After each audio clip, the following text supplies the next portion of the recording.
Continuando a leitura do Srimad Bhagavatam, canto 7, capítulo 4, versos 3 e 4. Título do capítulo: Hiranyakasipu aterroriza o universo. Tato jagama bhagavan amoganu graho vibhu pujito suravarena stuyamana prajeshvarai.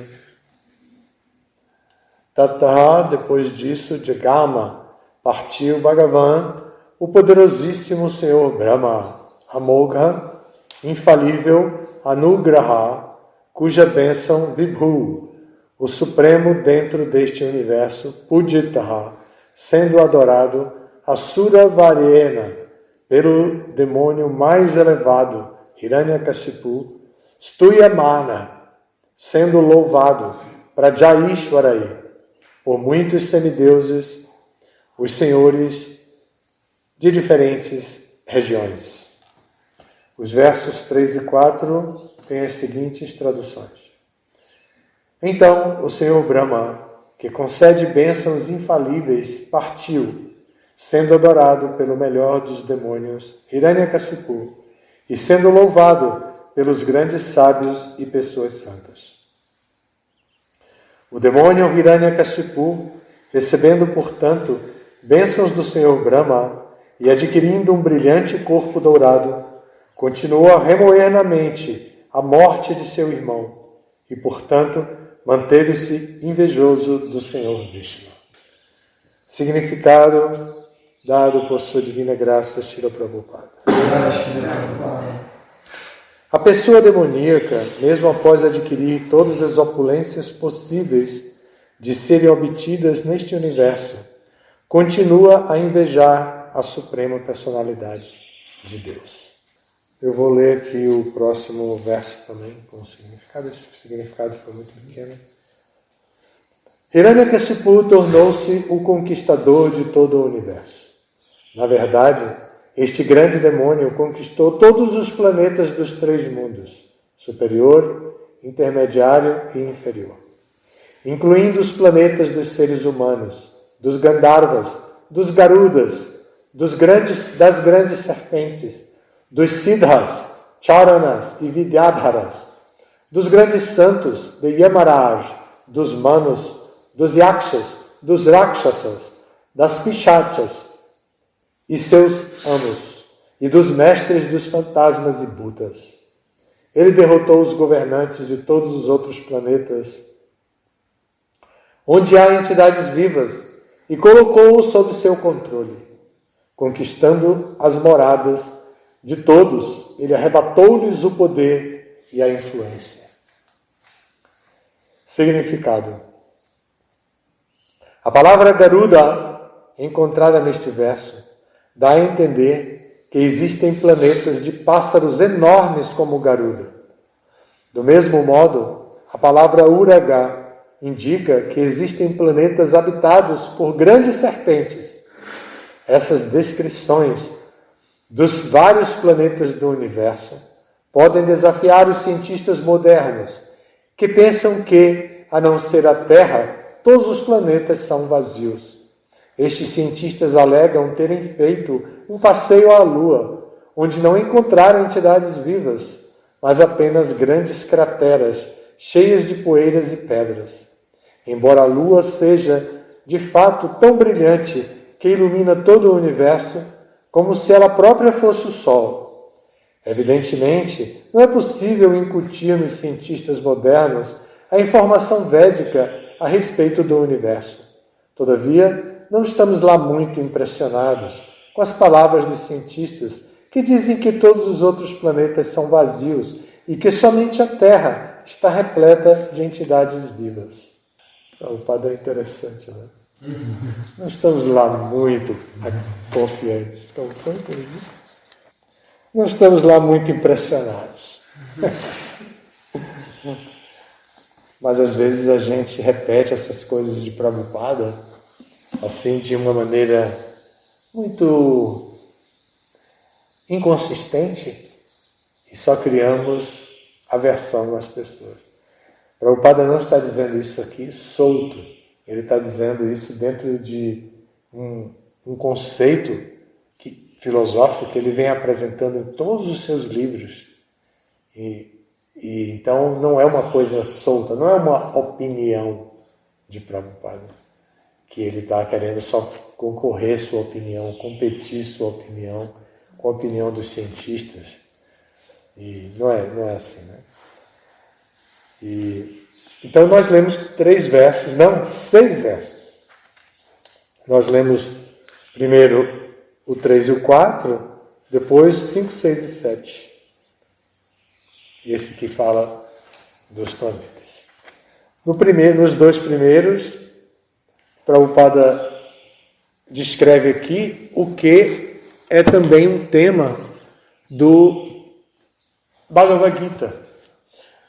O Bhagavad Gita apresenta a natureza divina e a natureza demoníaca que predomina nas pessoas de acordo com os modos da natureza que as pessoas atuam dentro do mundo. Então, existe o que se pode chamar de pessoa divina e de pessoa demoníaca sob o ponto de vista interpretativo.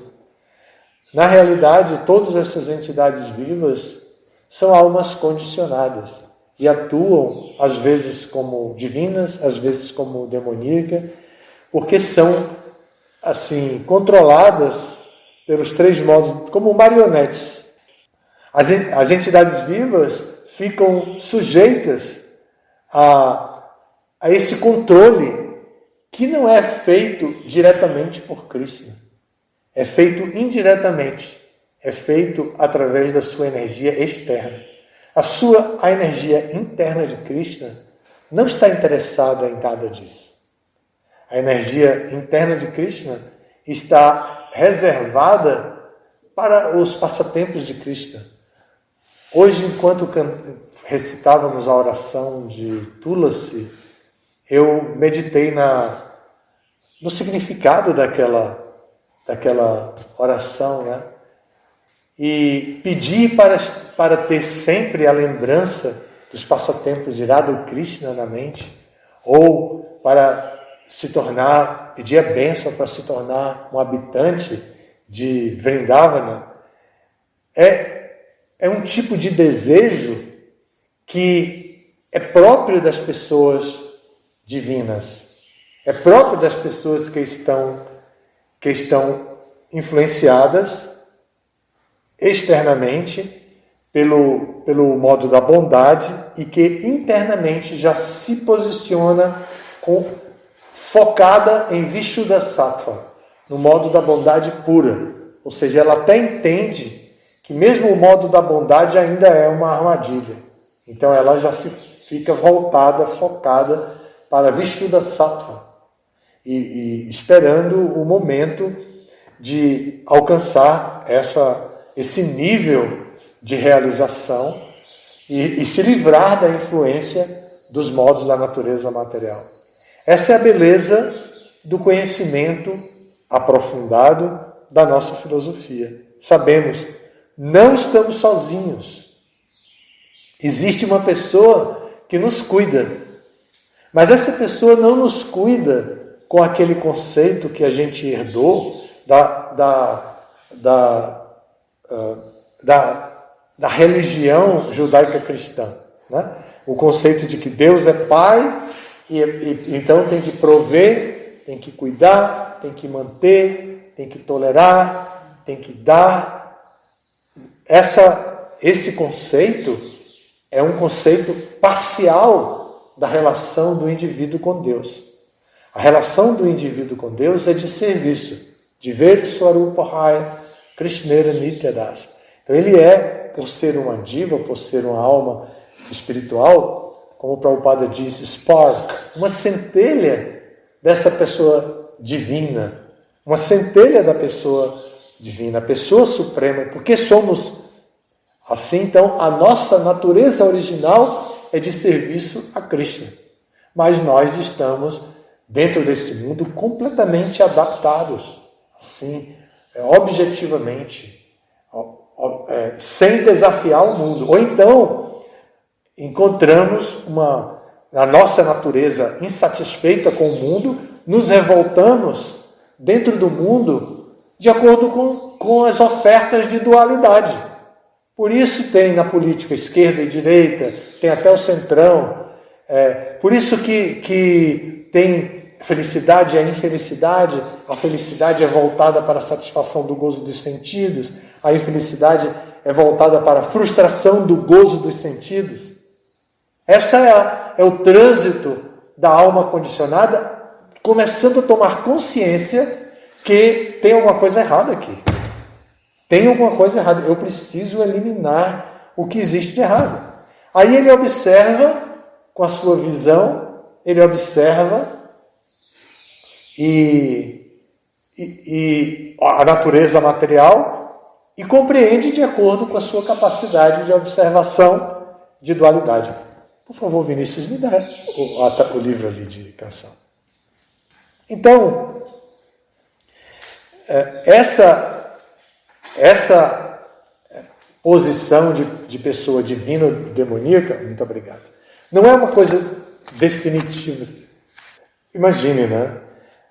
Na primeira estrofe diz assim: ó Tulsi, amada de Krishna, prostro-me diante de ti repetidas vezes. Meu desejo é obter o serviço a Sri Sri Radha e Krishna. Então, é tradicional dos Uttama Shlokas, dos versos selecionados que são oferecidos a uma oração, que tem o modelo de oração para se oferecer a Krishna, abordar o objetivo a ser glorificado. Então diz: ó Tulasi, eu estou me dirigindo a ti, Tulasi, não é? Amada de Krishna, quem é você? Você é a amada de Krishna, portanto, eu prostro-me diante de ti. Com que atitude? Atitude de constância, de estabilidade, de frequência, repetidas vezes. Meu desejo é obter o serviço a Sri Sri Radha Krishna. Então, já na introdução, ele diz: eu não estou esperando por fazer isso, eu não estou esperando nenhuma bênção material. Eu não sou igual a Hiranyakashipu. Eu não quero ser eterno e evitar a morte desse jeito ou daquele jeito. E meu único desejo é obter o serviço a Sri Sri Radha Krishna. Aí, o Uttama Shloka vai explicar o resto dos seus pensamentos. Ele diz: eu me aproximo de você porque quem quer que se abrigue em ti tem seus desejos atendidos. E como o meu desejo é legítimo, porque o que eu quero é obter o serviço a Sri Sri Radha e Krishna, então eu me aproximo de você com confiança, com a certeza, Tulasi, que você pode satisfazer o meu desejo. E como você atua? Concedendo-lhe tua misericórdia, fazes dessa pessoa o que tu és, um residente de Vrindavana. Então, a oração é profunda. Então, porque você é um habitante de Vrindavana e você é misericordiosa. Então, porque você é um habitante de Vrindavana e misericordiosa, você vai tornar essa pessoa que de ti se aproxima como um residente de Vrindavana. Meu desejo é que também me concedas uma residência nos bosques prazerosos de Shri Vrindavana Dham. Olha só, ele está reconhecendo que Tulasi vive nos bosques de Vrindavana e que pode satisfazer o desejo de quem se aproxima dela para viver nos bosques de Vrindavana. Então ele diz: pois é, o meu desejo é também viver lá. Conceda-me a permissão de me tornar um membro residente, usando a linguagem do regimento, né? Me tornar um membro residente, um membro efetivo dos bosques de Vrindavana, dos prazerosos bosques de Vrindavana. Portanto, algo vai mudar em mim, a minha visão de mundo vai mudar. Portanto, com a minha visão, que é minha, que é um direito meu, porque eu sou um indivíduo, eu posso interpretar tudo que eu vejo. Então, com a minha visão, eu vou conseguir apreciar além da dualidade, além de toda essa situação constrangedora na qual eu estou inserido e que eu vivo lutando para resolver só problemas, só para apagar incêndios dentro dessa realidade. Com a minha visão, eu sempre apreciarei os belos passatempos de Krishna. Por quê? Porque ele já está como um habitante de Vrindavana. Então, o que é que acontece em Vrindavana? Os belos passatempos de Krishna. Então, a visão dele não estará contaminada pela matéria, pela dualidade, pela influência da energia ilusória. Aí sim, estando livre da influência da energia ilusória, ele poderá apreciar os belos passatempos de quem? De Radha Krishna, que ele já disse antes, no começo, meu desejo é obter o serviço a Radha Krishna. E agora ele está dizendo que pode apreciar os passatempos de Radha Krishna. Peço-te que faças de mim um seguidor das donzelas que são vaqueiras de Vraja. Aqui mostra um aspecto bem moderno da discussão dessa dualidade do mundo material, que é machismo e feminismo.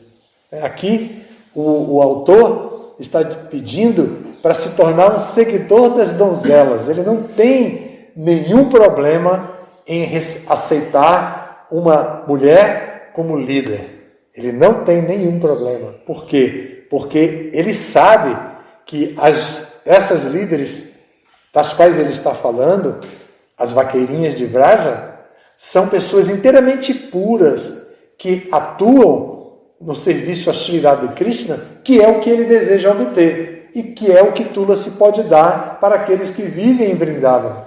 Então ele já sabe que para obter isso, ele precisa seguir os passos das donzelas de Vrindavana. E aí ele pede isso, né?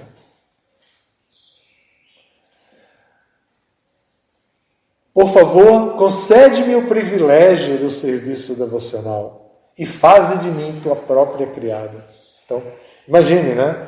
Um autor do sexo masculino dizendo, faze de mim tua própria criada. Ele está livre da influência da dualidade do mundo. Ele está definitivamente reconhecendo que a forma mais elevada de serviço devocional, mesmo dentro de Vrindavana, é a forma de serviço realizado pelas gopis e pelas servas das gopis, as manjaris.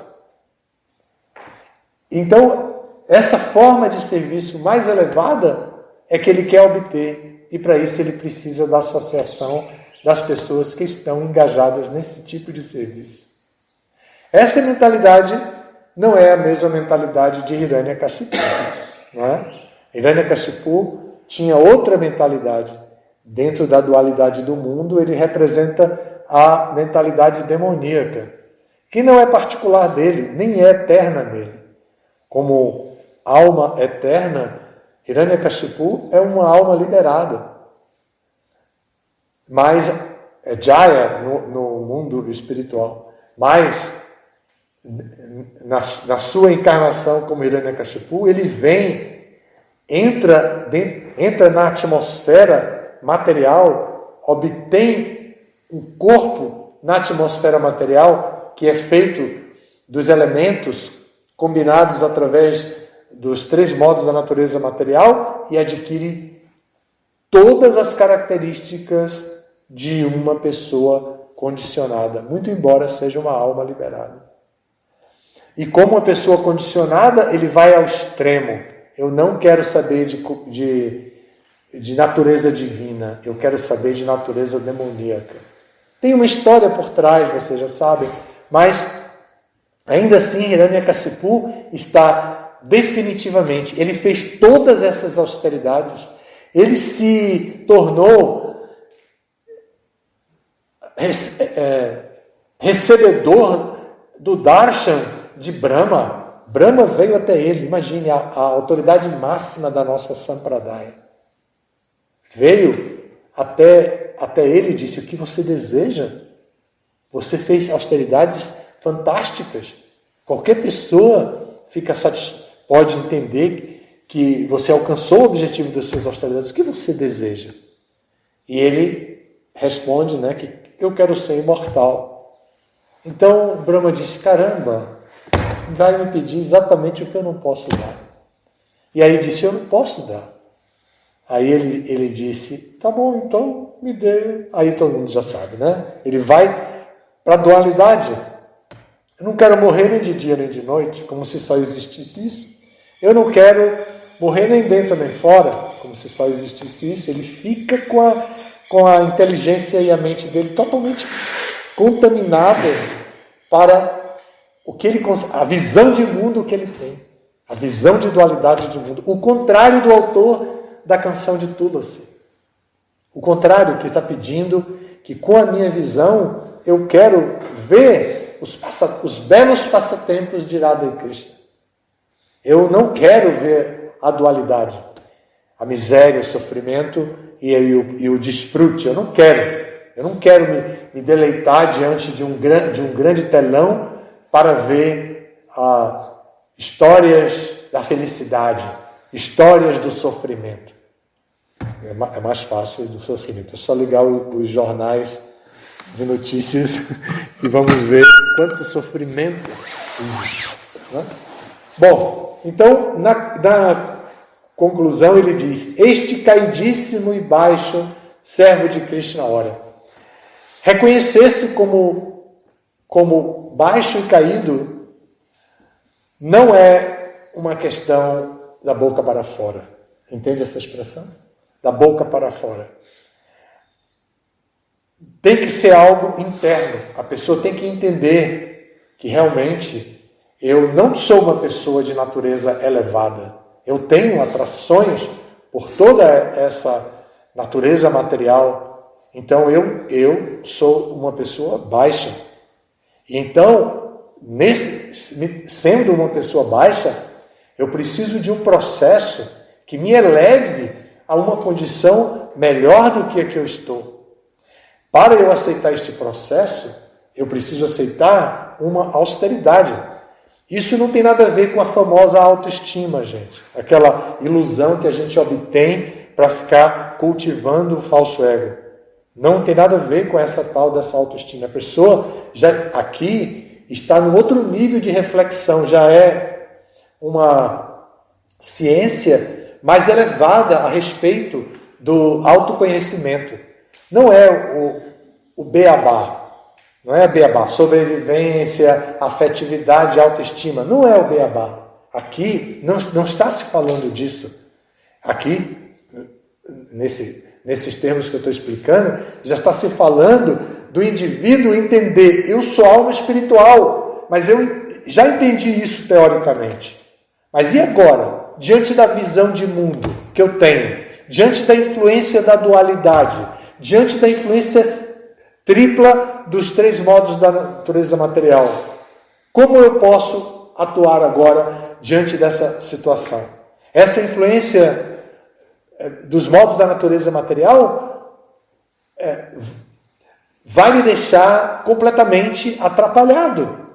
Tudo que eu comer que for do modo da ignorância, vai ter um efeito sobre mim. Tudo que eu comer que for do modo da paixão, vai ter um efeito sobre mim. Não tenho como escapar disso. Tudo que eu comer no modo da bondade, vai ter uma influência sobre mim. Então eu vou ficar o tempo inteiro alimentando os modos da natureza para dentro de mim. Como eu posso permanecer assim e ao mesmo tempo pensar em transcendência? Esse é o conflito de quem entende teoricamente. Aí o que ele faz? Lembra do Bhagavad Gita? Tudo que você comer, faça como oferenda a mim. Agora eu posso contra-atacar o veneno da influência dos modos. Eu posso oferecer a Krishna. E o que vai acontecer? Vai acontecer o mesmo que aconteceu com Prahlada, quando fez aquele bolo bacana, vegano, que deu para o pai... que o pai dele deu para ele, né? O Hiranyakashipu fez uma praçada super bacana. Sempre aparece como um bolo, assim, tipo uma torta bonita. E dizia para Prahlada, come. E ele dizia, o senhor aceita? Não. Ele disse, eu vou oferecer a Krishna. Ofereça, claro, ofereça. Aí Prahlada ofereceu. Aí depois disse, você aceita, pai, um pedaço? Não, muito obrigado, é para você, eu fiz para você, mandei fazer para você, por favor, coma. E Prahlada comeu. Só que ali, Prahlada não comeu, Prahlada comeu aqueles elementos que foram transformados, inclusive o veneno, que tinha a essência da tamaguna, que é a morte. Então, o veneno que estava ali com toda a sua essência, ele usou aqueles essência, a gente usa essência de baunilha, essência não sei do que, ele usou essência de tamaguna? Ele usou essa essência do veneno da morte, né? A essência da morte. E aí, Prahlada Maharaj simplesmente ofereceu a Krishna e mudou a natureza material do bolo. Mudou. Pelo arranjo de Krishna, foi uma mudança extremamente radical. Extremamente radical. Porque se nós fizermos isso e oferecermos a Krishna, provavelmente nós não teremos o mesmo resultado. Ninguém precisa se aventurar no caminho das grandes almas. Todos devem refletir sobre o ponto em que ela está e aceitar humildemente a ajuda de Krishna, a ajuda de Prabhupada, para poder sair da situação que está. Mas ela precisa compreender filosoficamente a posição em que ela está. Por isso todas essas histórias são contadas. E aqui ele diz, esse baixíssimo, caidíssimo e baixo servo de Krishna ora. E aí ele diz a essência do desejo dele, que eu sempre nade no amor de Shri Radha e Govinda. Quando ele diz isso, onde ele vai nadar? Ele vai nadar no oceano do amor. Prema Sindhu. Né? Ele vai nadar, pode ser Daya Sindhu também, né? No oceano de amor. Não, Daya Sindhu é o oceano de misericórdia. Prema Sindhu, Premanidhi. Premanidhi, pode ser assim também. Oceano de amor. Ele vai nadar nesse oceano. Ele está pedindo aqui, eu quero nadar no amor de Radha Govinda. Porque o amor de Radha Govinda é como um oceano. Não tem corpo maior dentro do planeta Terra do que o corpo aquático. Não é? Então, a gente sabe, planeta água e tudo mais, não tem muito mais água do que qualquer outra coisa. Ele quer nadar nesse oceano. Onde está esse oceano, de acordo com a descrição daqui da oração? Está em Vrindavana. E quem é que pode dar a possibilidade de alguém se tornar um residente de Vrindavana? Tulasi. Então o autor da canção se dirige a Tulasi pedindo para nadar sempre no amor de Radha e Govinda. Bom, na segunda parte do texto aqui, do que nós lemos, os 3 últimos versos, né, os 5, 6 e 7, trata da grande polêmica que nos incomoda em nossa pregação, que nós não podemos transitar com tanto conforto como podemos transitar com outros conceitos filosóficos.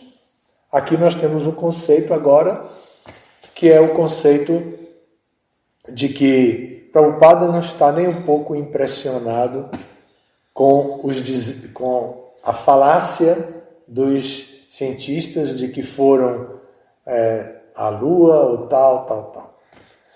Prabhupada não está dizendo que não está nem um pingo impressionado, porque eles, através dos métodos científicos que eles seguem, eles não encontraram pessoas, eles imaginam que na Lua não tem pessoas.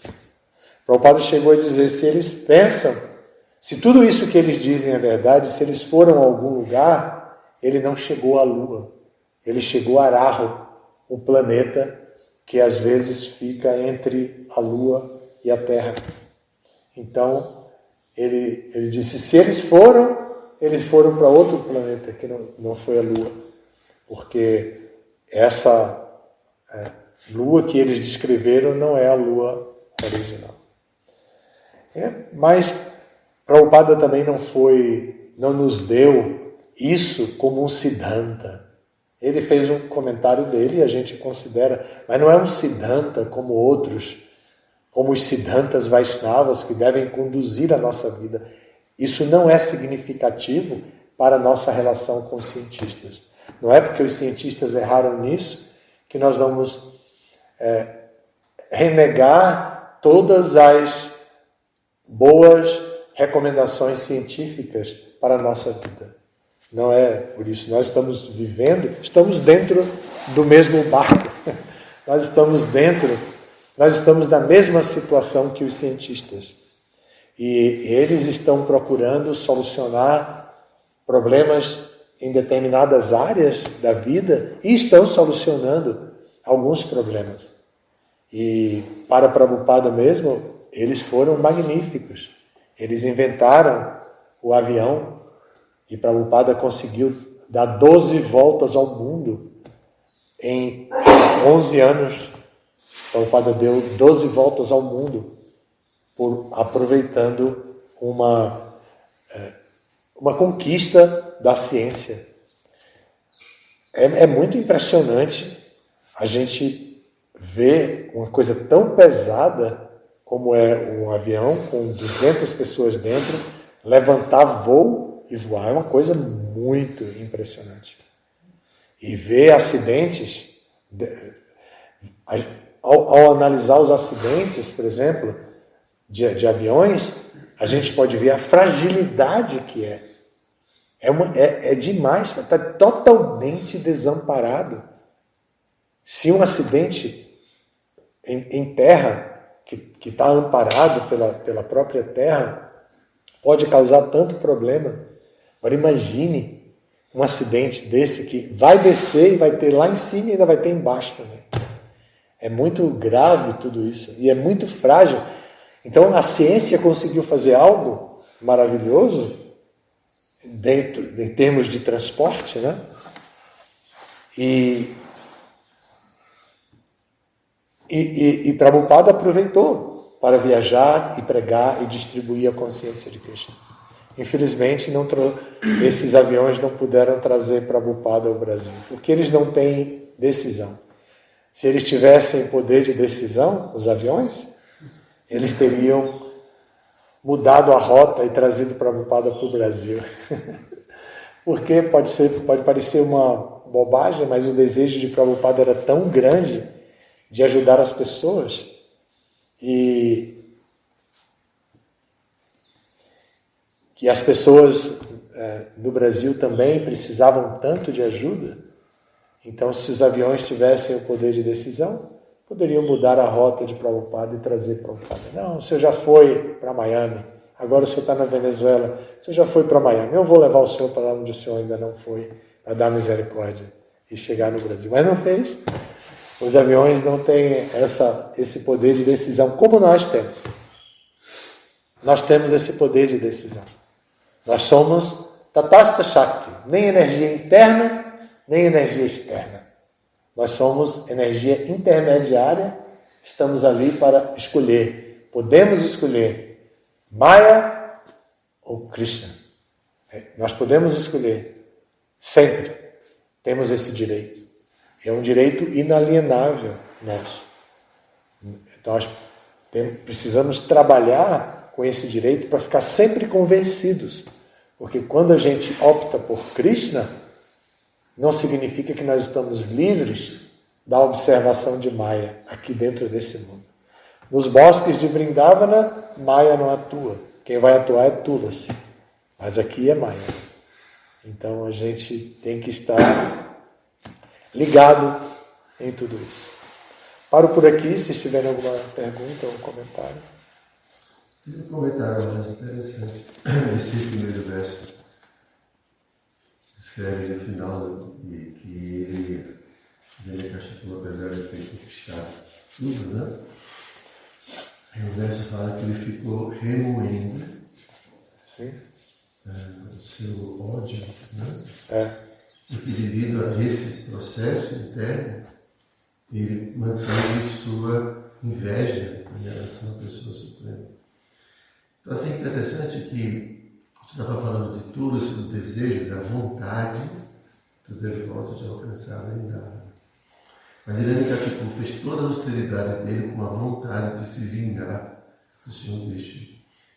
Então, apesar de ele ter conquistado tanto poder, ter feito tanta austeridade, a vontade estava ali subliminarmente, né? Então, logo ele conquistou tudo aquilo, ele não conquistou realmente a vontade da direção correta.